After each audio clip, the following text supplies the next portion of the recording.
ไว้อย่างอีกประมาณ5นาทีในระหว่างนี้ตุ้ยก็จะเบิ่งตลาดไปก่อนว่าตุ้ยจะเทรดในกราฟตัวใดใครที่เข้ามาแล้วเนาะก็หาเบิ่งกราฟท่าบ่ในช่วงที่มันงามมันก็มีเนาะช่วงที่ตลาดเป็นเทรนด์งามมันก็มีแต่มื้อนี้ส่วนหลายกราฟมันจะนิ่งจะหลายกว่าเอ้าหาเบิ่งหลายๆกราฟอืม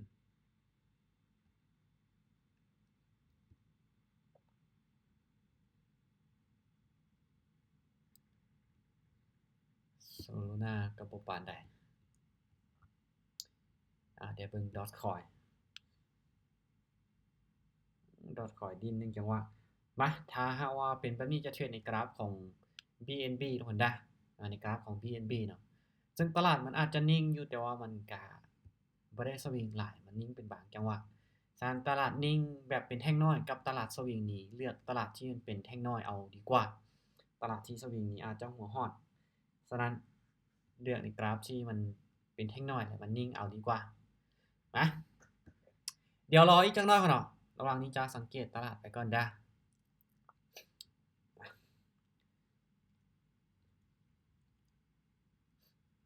สำหรับงบของตุ้ยเนาะคนที่เอามาในรอบนี้ก็คือ867 USDT ที่เอาเข้ามาเทรดในรอบนี้แต่แต่ละคนเด้เนาะมีงบเท่าใดที่ยอมรับความเสี่ยงได้ไผที่มีงบเท่าใดก็พยายามแบ่งมาเนาะในพอร์ตทุกคนมีเท่าใดก็แบ่งมาบ่ต้องเอามาเทรดเบิดเนาะแบ่งมาจัก 10% 20%ของพอร์ตเอามาเทรดเอามาเก็งกำไรในรอบนี้งบ 7.9 โอเคไผที่มีงบหลายหรือน้อยเนาะก็พยายามบริหารต้นทุนไปนำกันเด้อซึ่งตุ้ยเนาะก็บริหารได้5ไม้หรือตุ้ยพลาด5ออเดอร์ติดตุ้ยก็จะหยุดซึ่งพอร์ตตัวเนี้ยก็อาจจะบ่ได้เบิดเท่าพลาด5ไม้ติดก็จะจงไว้แน่สำหรับไผที่เข้ามาแล้วก็เทรดเท่าที่ตัวเองนั้นยอมรับความเสี่ยงได้เนาะและบ่ต้องไปไม่ใหญ่เกินไปในเมื่อเรามีต้นทุน20เหรียญแม่แรกไปซะแล้ว10ไปสักครึ่งหนึ่ง 50% แล้วเวลาพลาดมาเนาะมันจะแก้ได้ยากฉะนั้นพยายามบริหารต้นทุนเอาด้วยกันค่อยๆเดินเงินค่อยๆคูณเงินเอาแน่นอนอยู่แล้วเนาะในการเทรดมันบ่ได้วินทุกไม้ฉะนั้นอาจจะต้องได้มีการจัดสรรการบริหารพอร์ตของเราไว้เพื่อเวลาที่มันพลาดนะครับจะได้คูณเงินขึ้นไปมาอีกจังเนาะเนาะก่อนที่จะเข้าเทรดก่อนที่จะออกออเดอร์ตุ้ยก็ขอย้ำถึงความเสี่ยงเนาะแน่นอนว่าในการเทรด binary option เนี่ยหลายๆคนก็อาจจะเห็นว่ามันได้ง่ายเนาะซึ่งผลตอบแทนที่มันให้ 95% ความเสี่ยงก็คือเสี่ยง100ถ้าว่าพลาดก็คือเราขาดทุน 100% ของจำนวนเงินที่เรากดออกออเดอร์ไปถ้าวินเราจะได้กำไร 95อันนี้คือผลตอบแทนและความเสี่ยงของมันฉะนั้นเนาะผลตอบแทนสูงย่อมแลกมาด้วยความเสี่ยงที่สูงเช่นกันใครที่ยอมรับความเสี่ยงได้สามารถเอาบัญชีจริงมาเทรดเพื่อเก็งกำไรนำกันได้ใครที่ยอมรับความเสี่ยงบ่ได้เอาบัญชีเดโมมาฝึกเทรดฝึกในการวิเคราะห์กราฟไปนำกันได้บ่เป็นหยังใครที่ยอมรับความเสี่ยงบ่ได้เทรดบัญชีเดโมไปก่อนอันนี้สาวตุ้ยคือตุ้ยยอมรับความเสี่ยงได้นะตุ้ยก็เลยโอเคคราวนี้เทรดเอาบัญชีจริงเทรดมาออเดอร์ต่อไปทุกคนได้ออเดอร์นี้จะบ่ทันออกเดี๋ยวเอาเป็นออเดอร์ต่อไปไผที่วิเคราะห์ได้ก็ออกออเดอร์ก่อนเนาะแต่ตุ้ยคือจะเบิ่งตลาดไปก่อนได้เพราะว่ากราฟมันเล่นในกรอบน้อยๆจุดนี้เนาะอาจจะเบิ่งฐานเบิ่งกรอบราคาที่มันมีจุดกดดันราคาแน่พอมันเล่นแท่งแบบจุดน้อยๆนี่อาจจะเล่นยากเป็นบางจังหวะตามปุ๊บโอกาสจะดีดเลย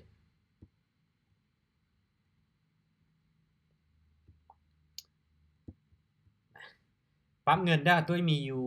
800เนาะตุ้ยจะไปไม่แหละ15 UST ได้ไป1จุดปลายเปอร์เซ็นต์ของต้นทุนเนาะบ่ได้ไปหลายปั๊มเงินไว้ท่าได้ออเดอร์ต่อไปเดี๋ยวเรามาเริ่มวิเคราะห์แล้วก็เริ่มออกออเดอร์นำกันเลยตุ้ยจะไปเริ่มต้นก็คือ15มากราฟเนาะตอนนี้ถือว่า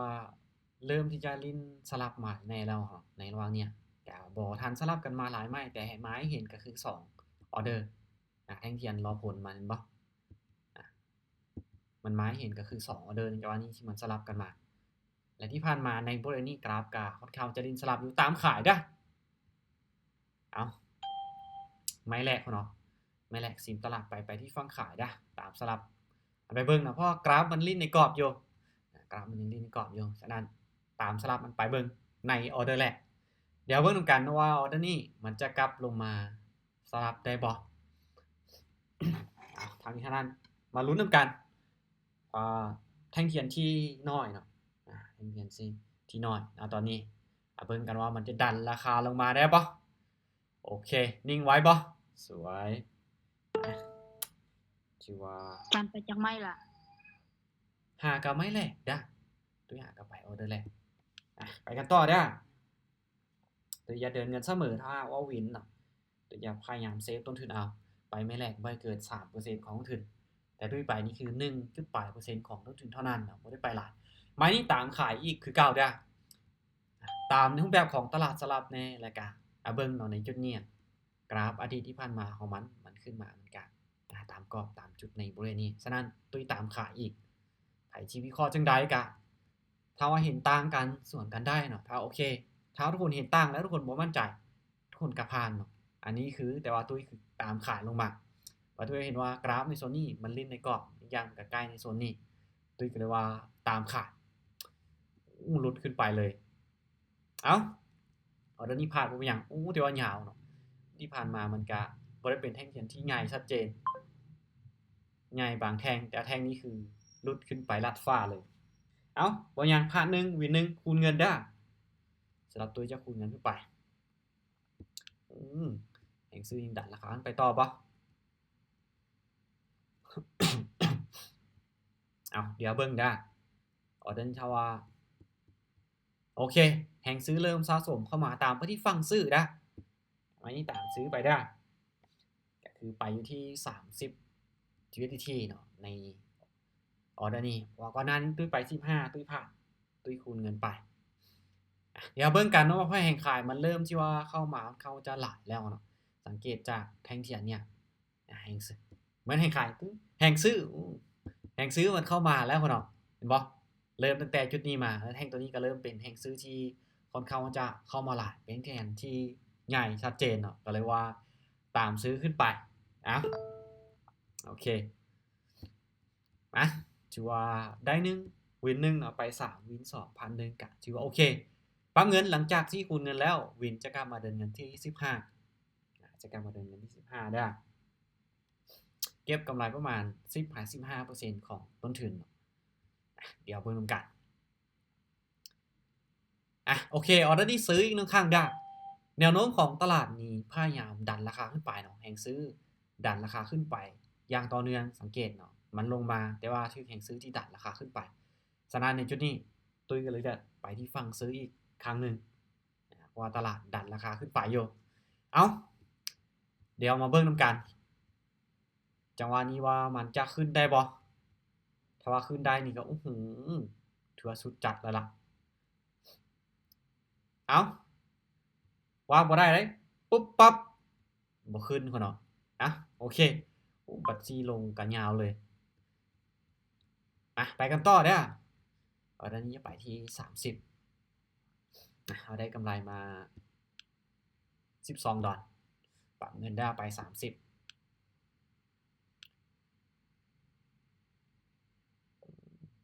ถือว่าขึ้นมาเกือบเทียบเท่ากันเลยเนาะออเดอร์นี้ซื้ออีกเทื่อนึงได้ขึ้นมาเกิน 50% ของแท่งก่อนหน้านี้ล่ะตามซื้ออีกเทื่อนึงได้อีกอย่างที่ผ่านมาในบริเวณนี้ก็ถ้าว่าเบิ่งจากแท่งเทียนเนาะแห่งซื้อมันหลายกว่าแท่งเขียวมันหลายกว่าตุ้ยก็เลยว่าออเดอร์นี้ตามซื้ออีกครั้งนึงเดี๋ยวเบิ่งกันว่ามันจะขึ้นไปได้บ่แท่งตัวนี้ขึ้นไปเกิน 50% ของแท่งนี้ล่ะสิกลับลงมานี่พยายามดันราคาขึ้นไปอยู่ตูดได้บ่นี่พยายามขึ้นไปแล้วอีกน้อยเดียวเขียวน้อยก็เขียวตึ๊บโอเคสวยคนข่าวจะอยากเสียวไส้น้อยนึงมาไปกันต่อเด้อเอาตอนนี้ไปกันต่อปั๊มเงินได้15เนาะเวลาวินจะปั๊มเงินมาที่15 USDT ตัวนี้ถือว่าผ่าน Honda แม่นอยู่ว่าที่ผ่านมามันมีแฮงขายเข้ามาเนาะแต่แฮงตัวนี้มันขึ้นไปในช่วงท้ายเนาะถ้าว่าตามขายลงมานี่ออเดอร์นี้ก็ยังวันๆอยู่เสี่ยงอยู่ก็เลยว่าผ่านไปก่อนบ่ฮู้ว่าไผได้ออเดอร์แน่เนาะตุ้ยคือผ่านได้บ่ไปสบายดีจ้า อาจารย์เรื่องนี้น้องไข่เด้ออาจารย์ โอเคสบายดีจ้าไผขายมาลุ้นเบิ่งนำกันเนาะมันจะลงมาช่วงท้ายได้บ่พอตุ้ยบ่ได้ออเดอร์ไป ซื้อได้จานซื้อเด้อ โอเคมา เอา จะ เด้ออาจารย์ แดงหรือเขียวโอเคไผซื้อวินไผขายนี่คูณเงินตุ้ยออกไป5ออเดอร์บ่5หรือ4นี่ล่ะ5ออเดอร์ตุ้ยก็ออกไป5ออเดอร์มาเบิ่งกันต่อในออเดอร์นี้ อยู่กราฟ BNB แม่นบ่อาจารย์ แม่ในกราฟของ BNB ด้าคือนิ่งแท้ล่ะโอเคมาออเดอร์นี้ขายนะคุณด้าคนเขาจะเป็นแท่งเทียนที่น้อยจากการนิ่งขึ้นมาเก็บไส้ของมันในแท่งก้อนหน้านี่ออเดอร์นี้ก็เลยว่าตามขายลงมากราฟในมื้อนี้เนาะบางจะว่าอาจจะบ่ได้เป็นเทรนด์นะเขาจะเทรดตามเทรนด์อย่างเดียวบ่ได้เขาต้องเบิ่งพฤติกรรมของตลาดไปนำเอาเบิ่งกันนี่ขึ้นไปเก็บไส้น้อยนี่พัดเต็มละเอาลงมาได้บ่ลงมาบ่ได้พุ่นเนาะยังขึ้นไปต่ออยู่โอเคได้1เสีย1ปรับเงินเด้อตอนนี้30 15พลาด30เป็น30ไป15แบบนี้เรื่อยๆ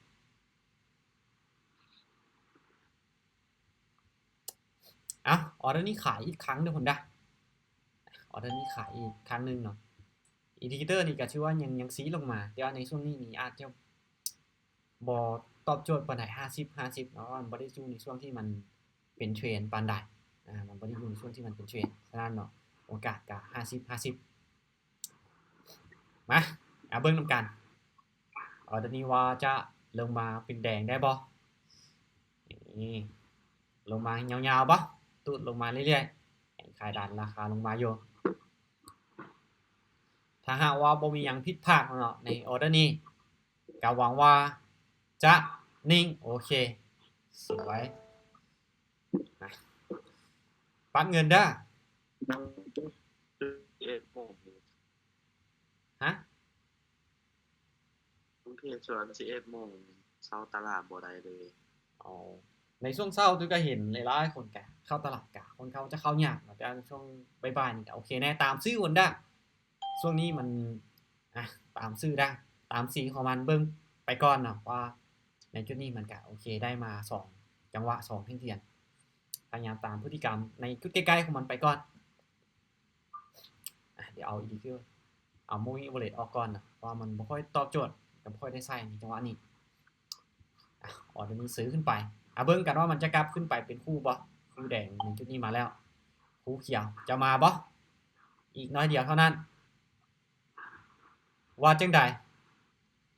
ตึ๊บโอ้โหลงมาเลยบ่ค่อยไปตามจังหวะปานใดเดี๋ยวเบิ่งเป็น BTC Ethereum มาใน BNB ของเราเพราะเราก็บ่ได้พลาดหลายเด้ก็ถือว่าได้อยู่โอเคมาออเดอร์นี้ซื้ออีกครั้งนึงเด้อเนื่องจากว่ามันลงมา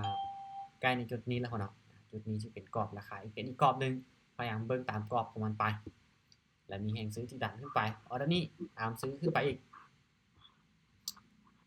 มาเบิ่งกันตามจุดนี้แล้วจะดันขึ้นไปต่อได้บ่พออดีตเนาะใกล้ๆในโซนนี้ถือว่ามีแฮงซื้อที่ค่อนข้างจะเข้ามาได้แทงตัวนี้ลงมายาวปุ๊บแล้วขึ้นไปแทงตัวนี้เนาะลงมาใกล้กันนี่ก็ดันราคาขึ้นไป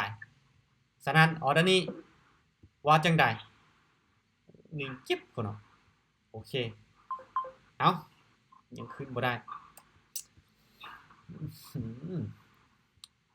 มาไปกันต่อเด้อ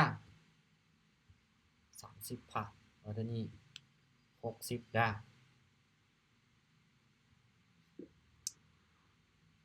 มาดันราคาไปจุดนี้ โอเคซื้ออีก1ครั้งเด้อสายนึงเขาเนาะมาซื้ออีก1ครั้งเด้อ ส่วน โอเคเนาะไผเห็นต่างกะส่วนได้แต่สำหรับตุ้ยคือยังใกล้ในกรอบในจุดนี้อยู่ซันตามซื้ออีก1ครั้ง ส่วนด้วยอาจารย์ในนี้ โอเคตามได้ส่วนได้เนาะถ้าว่าเห็นต่างกันทุกคนก็สามารถที่จะออกต่างกันได้การแน่นอนเนาะในการวิเคราะห์ค่อยก็บ่ได้วินทุกไม้เสมอไปก็มีออเดอร์ที่พลาดแน่วินแน่ฉะนั้นไผที่เห็นต่างทุกคนก็สามารถจะไปต่างกันได้เอาโอเคสวยวินในไม้ที่3มาปั๊มเงินได้ไปกันต่อได้ถ้าว่ากราฟมันยังลิ้นในจุดนี้อยู่แน่นอนตุ้ยจะให้โอกาสไปที่ฟังซื้อหลายกว่าได้โอเคลงมาบ่ได้คนตามซื้อได้ออเดอร์นี้ซื้อได้ยังติดอยู่ในจุดเก่านี้อยู่ฉะนั้นจัดไปที่ฟังซื้อเอาอย่างกราฟในจังหวะนี้กันค่อนข้างจะสลับกับที่แนวทางมาจะเป็นส่วนหลักตามซื้อขึ้นไปเบิ่งกันว่ามันจะดันราคาขึ้นไปได้บ่แห่งซื้อในจุดนี้จะยังลงเหลืออยู่บ่เนาะฮะว่าจังได๋บ่ค่อยยินเสียงเอ้าว่าจังได๋ขึ้นบ่ขึ้นอีกนึงขึ้นไปแล้วก็ลงมาพุ่นเนาะขึ้นไปดีใจนอกเดี๋ยวแล้วก็ลงมาโอเคปั๊มเงินเด้อ15บาท30บาทกับ60เนี่ย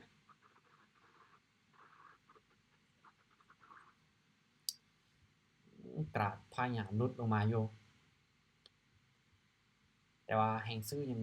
เข้ามาอยู่เนาะตามซื้อคือเก่าเด้อเอาโอเคแห่งซื้อพุ่งจวดเลยตามซื้อคือเก่าเด้อมาจะกลับตัวขึ้นไปได้บ่จะกลับขึ้นมากรอบของมันได้บ่ในระหว่างนี้เนาะกราฟเห็นว่ามันลงเนาะแต่ว่าในระหว่างที่มันลงนี่ใช้เวลาโดนแฮงที่ลงมาหาจุดนี้ฉะนั้นในเมื่อมันลงมาหาผ่านจุดนี้แล้วแห่งซื้อจะกลับขึ้นไปบ่นี่จะไปตื่นเวลายังเหลือเอาได้บ่เวลายังเหลือตึ๊บนิ่งไว้อุ้ยเกือบจะนิ่งละเกือบจะนิ่งให้แล้วแต่ว่ายังบ่เนาะยังตูดลงมาได้อยู่ไปกันต่อทราบแบบเบ่งซอยละยังบ่อยู่เนาะพ่อเนาะยังรัวเสยมาซื้ออีกเก่าอันเด้อพยายามจะขึ้นไปอยู่ตามซื้อได้เขาเกิด ฮะ เขาส่วนไม้ที่3โอเคตามได้ตุ้ยผ่านมา2ไม้เนาะออเดอร์นี้เป็นออเดอร์3ตามมันไปเก่าตามซื้อคือเก่า ได้เอาด้วยในมัดกัน เอามาเบิ่งกันแท่งตัวนี้พยายามจะขึ้นแล้วเหรอเริ่มจะขึ้นละฉะนั้นออเดอร์นี้ตามซื้อขึ้นไปอีกครั้งนึงเอาได้บ่3 2 1บ่ขึ้นพ่อเนาะป่ะเดี๋ยวเบิ่งไปก่อนเด้อออเดอร์นี้เบิ่งไปก่อนเพราะว่ากราฟบ่ขึ้นก็เบิ่งไปก่อนมันอยากจะสลับกันแน่น้อยนึงเนาะพยายามปรับตัวขึ้นไปปรับเงินไว้ท่าเด้อไปจะเบิ่งตลาดไปก่อนออเดอร์นี้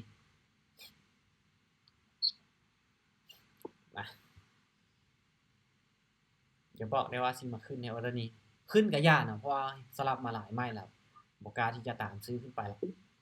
สลับมานี่แต่ว่าที่มันบ่พยายามจะขึ้นแต่ว่ามันก็ยังปิดแดงอยู่ฉะนั้นจุดนี้ซื้อขึ้นไปก็เสี่ยงจะขึ้นเขียวออเดอร์นี้ก็บ่เป็นหยัง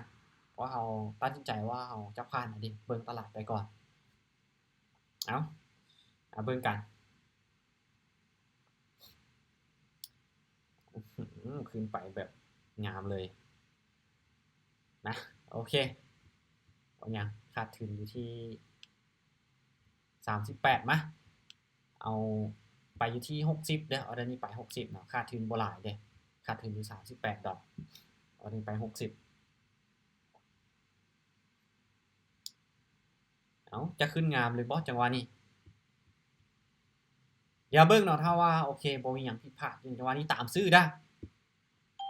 มาตามซื้อได้ยังขึ้นไปอยู่มาแหงซื้อดันราคาไปละฐานต่อไปจะปรับขึ้นมางามๆบอสดันราคาขึ้นไปงามๆในจุดนี้เริ่มแหงซื้อที่ว่าแท่งตัวนี้เริ่มสั้นตัวนี้ยาวแล้วก็ยาวขึ้นมาเรื่อยๆออเดอร์นี้ว่าจังใดเขียวได้แล้วล่ะต้องขึ้นได้ออเดอร์นี้มาอาจจะมาลิ้น1จังหวะเบิ่งนำกันเขียวน้อยก็เขียวบ่เสมอเขียวน้อยก็เขียวอีหลีมาไปกันต่อเสมอบ่ได้แล้วก็บ่เสียตูดลงมาซ้ำเดี๋ยวเบิ่ง BTC เด้อBTC กับ Ethereum น่าจะโอเคป่ะมา BTC ทุกคนเด้อเปลี่ยนอย่าให้กราฟเด้อมา BTC บ่ BTC นี่ถึงมันจะเป็นแท่งน้อยอยู่แต่เวลาที่มันเขียวมันก็เขียวลายไม้แดงก็แดงลายไม้เนาะมันจะเทรดยากในช่วงที่ว่านี่มันเป็นเขียวแดงแบบนี้มันจะเทรดยากเนาะยิ่งตลาดนิ่งอีกมันจะยิ่งเทรดยากเข้าไปอีก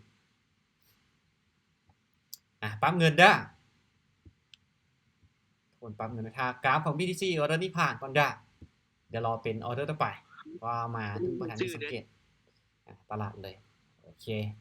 ตามชื่อเดิมไปที่วิเคราะห์ได้เอาก้อนได้นะคนเนาะเดี๋ยวตัวนี้คือเบิ่งไปก่อนกราฟของ BTC เพราะที่ผ่านมาวิเคราะห์ในกราฟของ BNB เด้ชอบกราฟอีทีเรียมบ่จ้ะอีทีเรียมก็บ่งาม BTC บ่ค่อยงาม BTC มันนิ่งอยู่เนาะอีทีเรียมนี่มันก็ได้อยู่จ้ะมาลอง BTC ก่อนเด้อ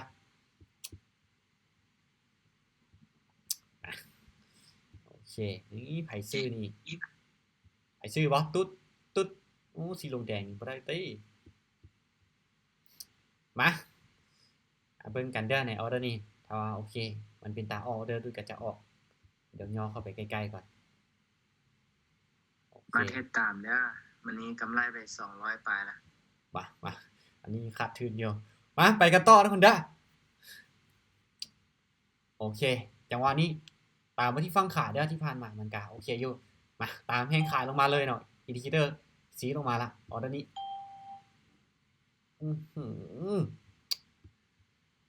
มายังสิเลือกส่วนอยู่อ่านไหม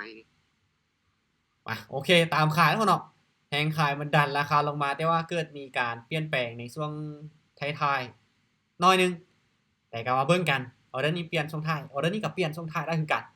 เอาไปตื่นมาจังหวะนี้ยังไงกลับบ่โอ้โหแม่นละคนเนาะตลาดมันอยากเปลี่ยนแท่งนี้มันสวิงในช่วงท้ายเนาะมันตามแฮงซื้อแฮงขายของมันอยู่ได้มาไปต่อเด้อออเดอร์นี้ไปที่มา189มาตามซื้อเด้อในเมื่อมันลงมาบ่ได้ซื้อเด้อมา ลงบ่ได้ออเดอร์นี้ตามซื้อขึ้นไปมาเบิ่งนำกันก็ถือว่าค่าเนี่ยแบบวิเคราะห์แบบตามตลาดไปสุดๆแล้วคนเนาะแต่ว่าเอาเบิ่งกันออเดอร์นี้ค่อนข้างจะนิ่งคนเนาะแต่ถ้าว่าสลับนี่โอเคโอกาสที่จะปิดเขียวได้ถ้าว่ากราฟมันสลับคือที่ผ่านมาต้องมาลุ้นกันแล้วล่ะจังหวะนี้ต้องลุ้นกันแล้วล่ะโอเค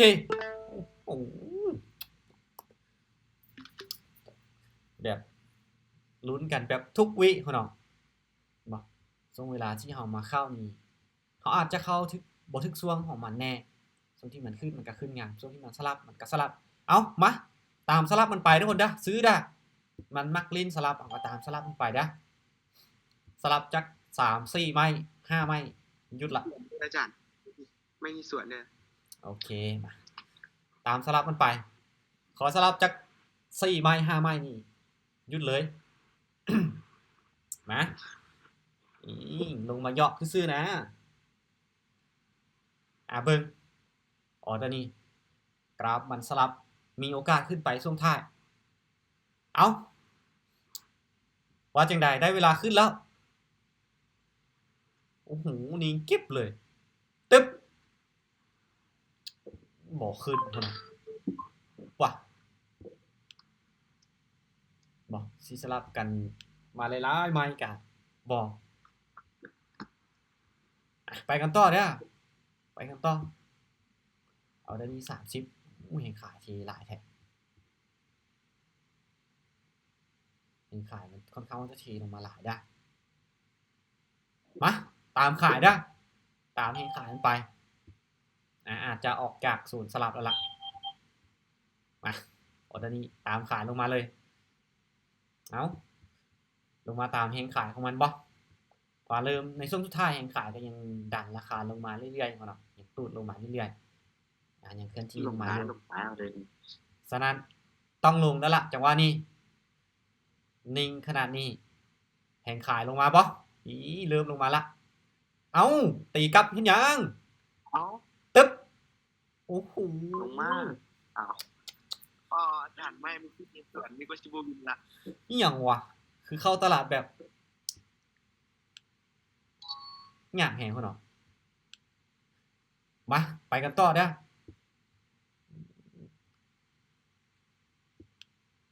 มาโอเคมาออเดอร์นี้ขายอีกโดนด้าขายอีกคือเก่าด้าพยายามจะลงอยู่มาจังหวะนี้จะลงมาได้บอกโอ้กีดีๆกับออเดอร์นี้ต้องบอขึ้นแล้วล่ะพยายามดันราคาลงมาอยู่ เขายังตามตู้เลยด่านไม่ไง โอเคมาเชื่อมั่นของเราว่าจะลงมาได้ในออเดอร์นี้ที่ผ่านมาแหงขายเริ่มเข้ามาหลายแล้วสังเกตจากแท่งเทียนเอาว่าจังใดจังหวะนี้ได้บ่ตึ๊บเอ้ยโอเคแดงน้อยๆมาแดงน้อยกับยังน้อยกับถือว่าแดงมาไปกันต่อเด้อไปกันต่อ15ดอนไป15ได้เดี๋ยวเบิ่งอีทิวเรียมบ่ฮู้เนาะน่าจะแท่งเทียนชัดเจนกว่าบ่จะพยายามเปลี่ยนไปเรื่อยๆเนาะเพราะกราฟมันบ่มาที่อีทิวเรียมก่อนเด้อกราฟมันบ่โอเคเฮาก็เปลี่ยนไปเรื่อยๆออเดอร์นี้ผ่าน เดี๋ย ได้ วนี้มีคนขายบ่ เห็นไหมไผวิเคราะห์อย่างแน่ตุ้ยคืออู้ผ่านไปก่อน มาในกราฟของอีทิวเรียมย้ายกราฟใหม่บ่ไหว Bitcoin นะพยายามตามมันไปแต่มันก็พยายามเปลี่ยนหน้าติ๊กๆเลยไผซื้อไผขายในกราฟยังแน่ Bitcoin ไผขายแน่ตอนนี้มันอยู่เป็นแดงอยู่ น้องขาย วินบ่ วินแต่ว่ามื้อนี้ครับถึงหลายเด้อ อ๋อค่อยๆเทรดไปเนาะตลาดเข้ายากกะพยายามค่อยๆเข้าเอาบ่ต้องไปไม้ใหญ่ตลาดที่มันเข้าตลาดยากนะมาเดี๋ยวมาในกราฟของอีทิวเรียมได้ในจังหวะนี้ถ้าเป็นแท่งน้อยมันมีตามซื้อได้แดงบ่ดักตลาดด้วยตามซื้อคนได้ลงมาแดงน้อยลูกอึ๊บนิ่งไว้โอเคมาออเดอร์นี้ตามซื้อได้ กดบ่ออกอยู่ ดักตลาดไปของเราดักตลาดในช่วงที่ว่ามันลิ้นในนี่ของนั้นลิ้นปลายไส้ของมันอ้าวเบิ่งกันพอจุดนี้ก็มีการทิ่มไส้แท่งตัวนี้ลงมาเก็บไส้ปุ๊บดักตลาดเบิ่งกันว่ามันจะขึ้นได้บ่เวลายังบ่เบิดก็มีโอกาสได้คือกันว่าจังได๋ตึ๊บนิ่งกิ๊บบ่ขึ้นพุ่นเนาะอุตส่าห์ว่าจะดักตลาดละเอาไปกันต่อเด้อโอเค1 2 3 4 5 6โอ้มันได้ตามสีแท่งเทียนมา6ออเดอร์ในกราฟของอีทิวเรียมมาฉะนั้นขายที่คนเด้อตามสีแท่งเทียนตามให้ขายของมันลงมาเพราะว่ามานับเบิ่งที่ผ่านมาเนาะกราฟมันได้ผลมา6ไม่ในจังหวะนี้ออเดอร์กีนี้ตุ้ยส่วนมันไปออเดอร์นี้ตามมันไปเบิ่งเขาเนาะเพราะกราฟณตอนนี้พฤติกรรมของมันก็คือมันตามแท่งเทียนมาออเดอร์นี้เบิ่งกันว่ามันจะลงมาหาจุดนี้บ่ใกล้ๆในบริเวณนี้มันก็ยังห่างอยู่ ฉะนั้นเบิ่งกัน ได้บ่มันจะลิ้นเป็นอย่างนี้แหละแต่ละวันเสาร์วันอาทิตย์เอาซื้อแล้วมันออกขายออกขายแล้วมันออกซื้อ พยายามตามมันไปอยู่ได้ก่อนเนาะพยายามสังเกตเบิ่งย้อนหลังของมันแล้วก็พยายามตามมันไปอยู่มาไปกันต่อเอาคูณเงินผ่านกับคูณเงินไปมาออเดอร์นี้ขายอีกครั้งพุ่นเนาะซองว่างน้อยๆนี่บวกกับที่ผ่านมามันก็โอกาสที่จะลงมามันก็มีอยู่แล้วมาตามขายอีกซองว่างน้อยๆนี่ต้องลงมาได้ออเดอร์นี้นะซองว่างน้อยๆตัวนี้ปึ๊บนี่เบิ่งหน่อยในช่วงท้ายจะลงมาในช่วงประมาณ5วิเอา ประเด็นนี้ก็น่าจะปีเขียวน้อยๆเลยจ้ะ ได้เวลาลงละ5วิละตึ๊บ มันจะขึ้นมาแล้ว เอาเรื่องว่ะ มันขึ้นเป็นนี่แหละ มาไปกันต่อเด้อบ่มาปั๊บเงินเด้อปั๊บเงินท่า เอาเดินเขาตามขายเลยอาจารย์เดินขึ้นยาว มา สิ แต่ว่าข้อนี้คือมักไปที่ฟังซื่อแหงเนาะกลับตัวแล้วล่ะตามซื่อนะมาตามซื่อเด้อคนด้า ก็เด่น นี่มันรุดจุดนี้ละฐานต่อไปมาเทิงนี้ มึงเด้ออาจารย์ซื้อมันซีลุ่งอย่างนี้ บอกว่าตีต้องขึ้นเขียวนะออเดอร์นี่นะเขียวได้แหงซื้อเดิมที่เอาดันราคาขึ้นไปออเดอร์นี้เขียวได้มาเสือมันจังหวะนี้จังไดกา ออก เขียวแล้วล่ะ ลงแล้วเว้ย บ่เขียวน้อยก็ต้องเขียวยาว ตึ๊บ เสมอ บ่เขียวน้อยกับเขียวยาวแต่เขียวเสมอนี่โอ้โหเจ็บเส้นเลย ตามกันเลย มาไปกันต่อบ่เขียวน้อยกับเขียวยาวแต่เขียวเจ็บเส้นปรับเงินได้โอเคยิงดันราคาขึ้นไปอยู่เนาะมาออเดอร์นี้ซื้อทนได้จัดซื้อทนได้ซื้อไป มา ขาย ฮะ มีข้อสอนอาจารย์อยู่บ่ เอามั่นใจในตัวเองลดคนเนาะมั่นใจในตัวเองลดก็คือออเดอร์นี้ค่อยตามซื้อขึ้นไปอีกตลาดพยายามดันราคาขึ้นไปอยู่แท่งตัวนี้มันเกือบจะขึ้นละแท่งตัวนี้มันต้องขึ้นได้มาออเดอร์นี้เขียวแน่นอนจังหวะนี้เขียวแน่นอนอึ๊บโอเคนี่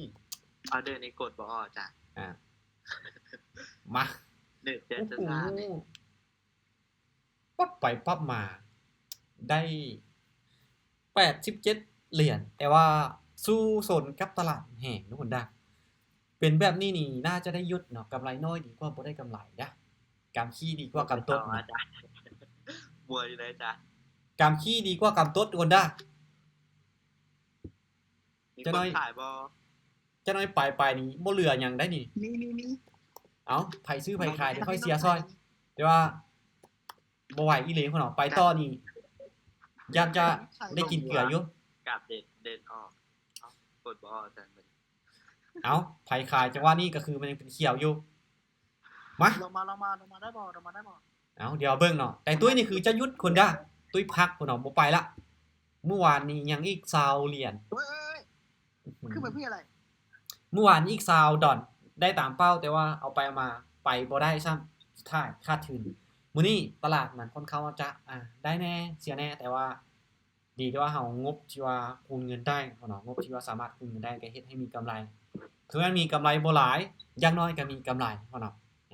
งบเอามาก็ถือว่า800ไปกำไรกัน มื้อนี้น้องอยาก โอเค ถึงหลายจ้ะ เอาค่อยๆเก็บไปค่อยๆจอบตลาดไปรอเบิ่งในรอบดึกๆเนาะว่าตลาดมันจะงามบ่สำหรับรอบนี้ก็คือหยุดไว้ก่อนเนาะกดซื้อเอาขายกดขายออกซื้อเนาะตามตลาดไปก็โอ้โหเกือบไปได้พยายามตามมันไปอยู่โอเคสำหรับรอบนี้บ๊ายบายเนาะเดี๋ยวพบกันใหม่ในโอกาสหน้าเด้อรอบนี้ก็ถือว่าได้น้อยก็ถือว่าอย่างน้อยก็ถือว่าได้โอเคบ๊ายบายทุกคนเด้อ